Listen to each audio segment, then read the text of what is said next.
Hi. So, before I begin, I have to tell you, can you hear me okay? I have to tell you something that has nothing to do with anything, but it just happened a few hours ago, and I cannot, for the life of me, get over this. So I was standing in the main hall, and a group of students, one of you guys, by the way, this student comes up to this girl, and she's standing right next to me, and he says, "Girl, you look so fine right now." And the girl turns around, she gets so excited, she says, "Oh my gosh, thanks. Are you single?" The guy says, right? "Oh my gosh." He says, "Well, I'm good." I'm like, "Girl," I'm like, "Dude, that is so not what she asked you, okay?" Like, so not what she asked you. And so I have this habit of every time I speak, I pretend I don't speak English for the first few minutes. But after hearing that, and if you're picking up girls like that, like, you would not fall for this no hablo inglés stuff. So, okay. All right, let's get to it. Okay, don't make me laugh now. So, here is the big challenge of life. It is this: you can have more than you've got because you can become more than you are. But unless you change how you are, you will always have what you've got. A few years ago, I went to Barnes & Noble and I was at the checkout, I bought some books, and I bought this little bonsai tree. You know, a little packet. Do you know what a bonsai tree is, right? A miniature tree.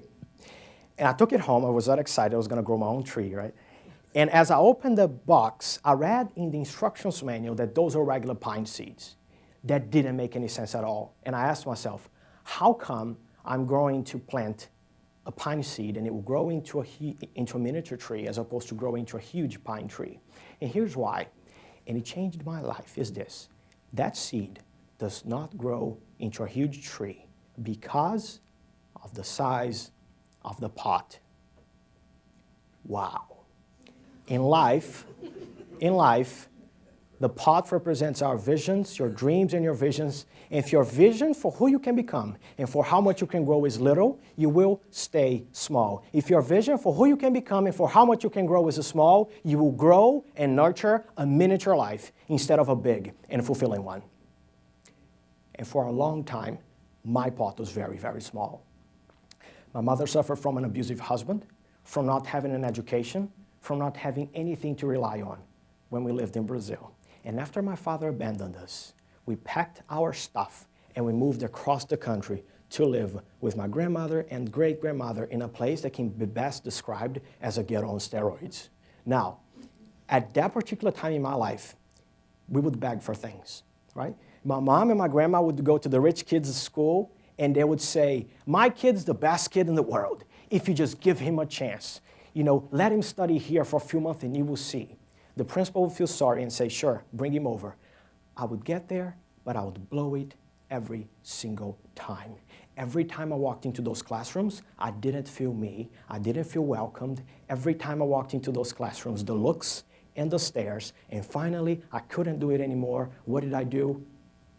I didn't do my work. I skipped class, ran away from schools.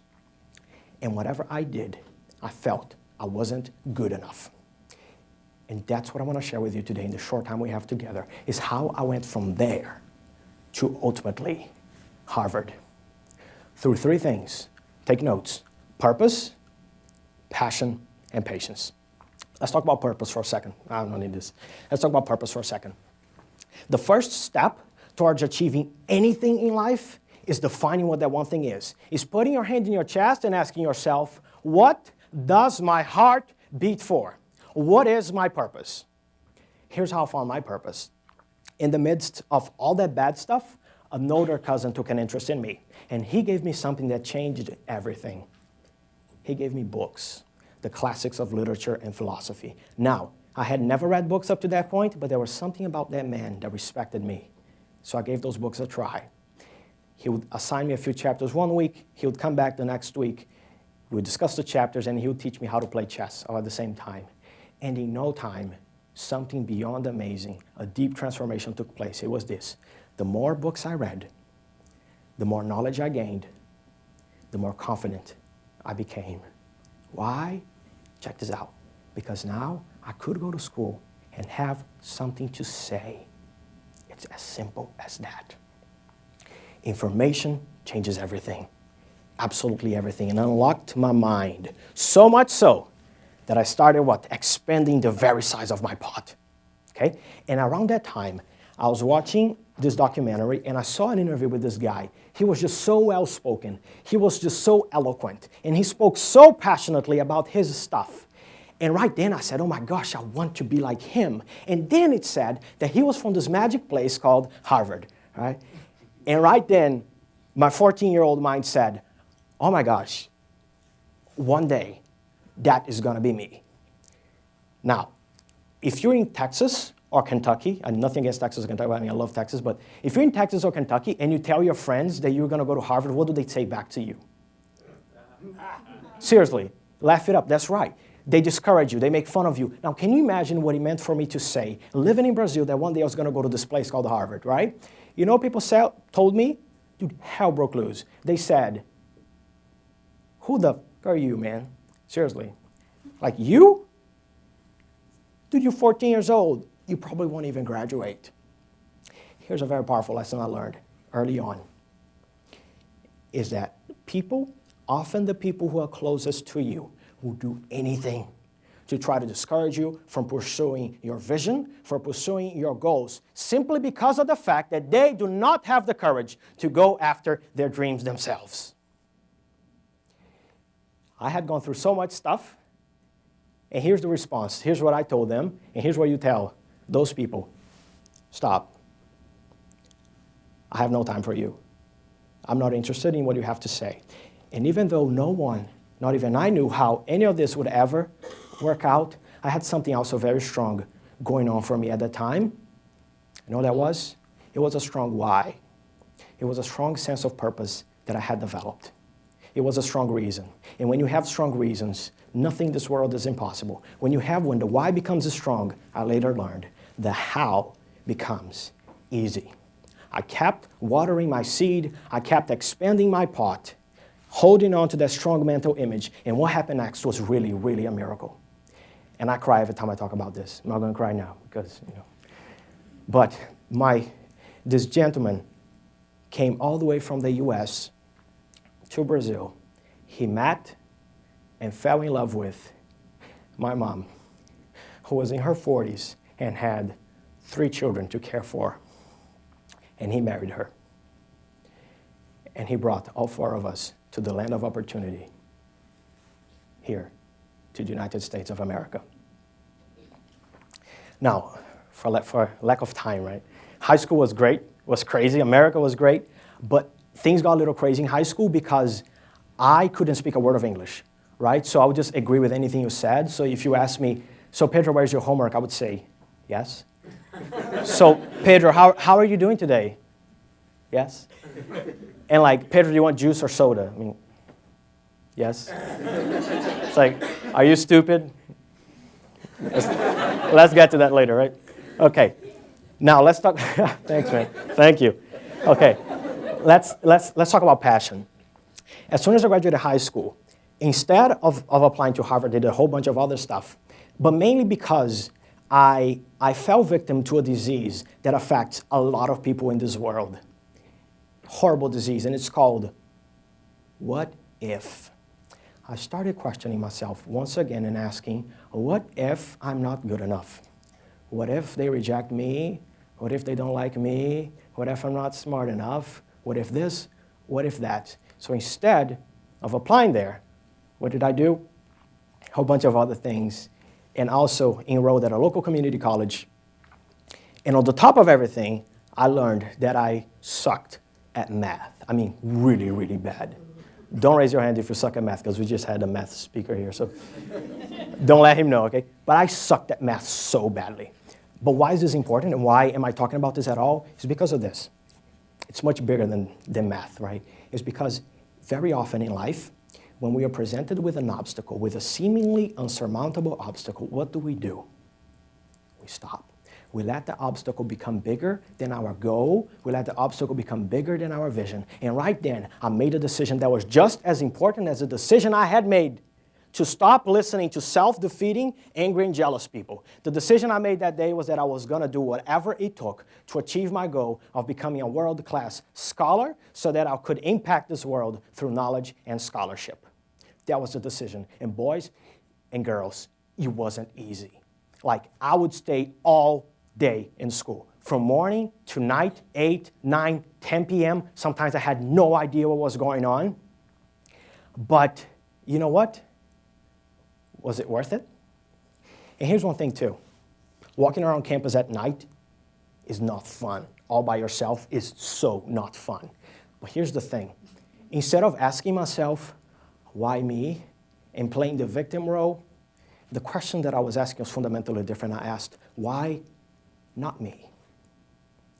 I held on to that strong mental image, and in about a year and a half, finished all my math requirements, economics requirements, all my requirements, transferred to the University of South Carolina, finished with high honors, to graduate with high honors in 2 degrees and a minor, submitted my application to Harvard right away for a master's, right? But instead of just submitting my application, I went a step further. I called the big professor's assistant and I said, hey, I want to schedule a meeting with you guys. And he said, well, are you coming all the way from South 803 area code from South Carolina? I said, absolutely. Absolutely. I got on the plane the following week. I went to Massachusetts just for the day, okay? I got there. Our meeting was supposed to last 30 minutes. It lasted 2 hours. We talked about everything. I mean, I learned about the program, learned about his research, and he learned that I really, really, really wanted to be there. And after all those years of hard work, after all those years of failing and picking myself back up again, after all those years of pushing and pushing and pushing and dreaming and doing, this is what I get. I get an email from them, and here's what it says. Congratulations. Dude, when I read this, can you imagine my reaction? I went crazy. Like, my dog thought that there was probably a crazy human in the house, and that would be me, right? I went absolutely nuts. My dog started barking, and I just didn't even know what was going on anymore. And then, whether you're religious or not, I got on my knees and I thanked the Lord for giving me the strength not to give in and not to give up very well when I could have, and none of this could have taken place, okay?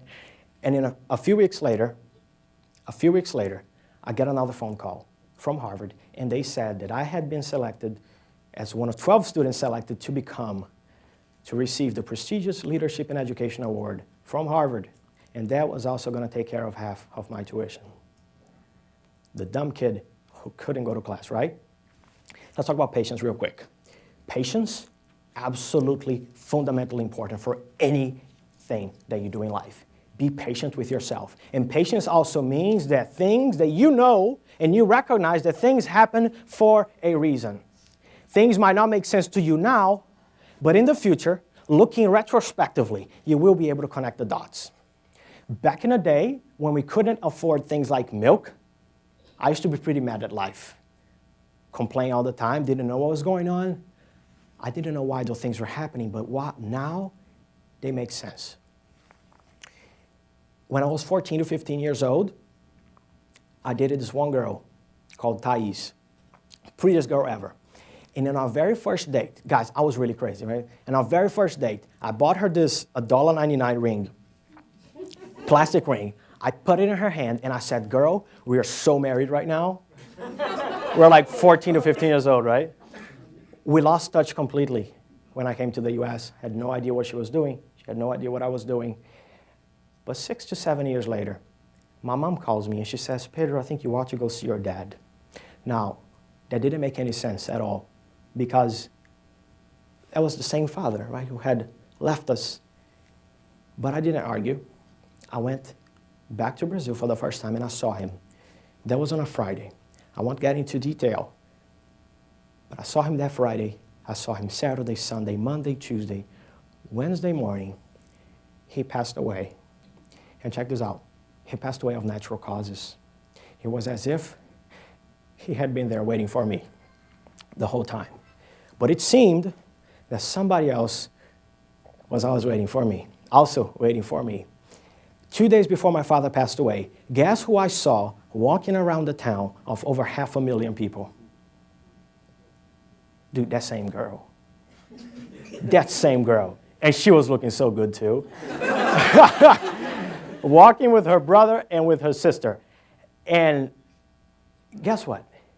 She still had that same 99-cent, right, plastic ring I'd given her when we were little. And check this out. At 14 to 15, we were too young to marry, but now at 21 to 22, we were not. So you know what I did? Way more important than Harvard, more important than anything that has ever happened to me up to this date. This is what happened. She had said yes to the plastic one when we were little, and now she said yes to the real deal, right? Guys, clap it up. You only get married once, right?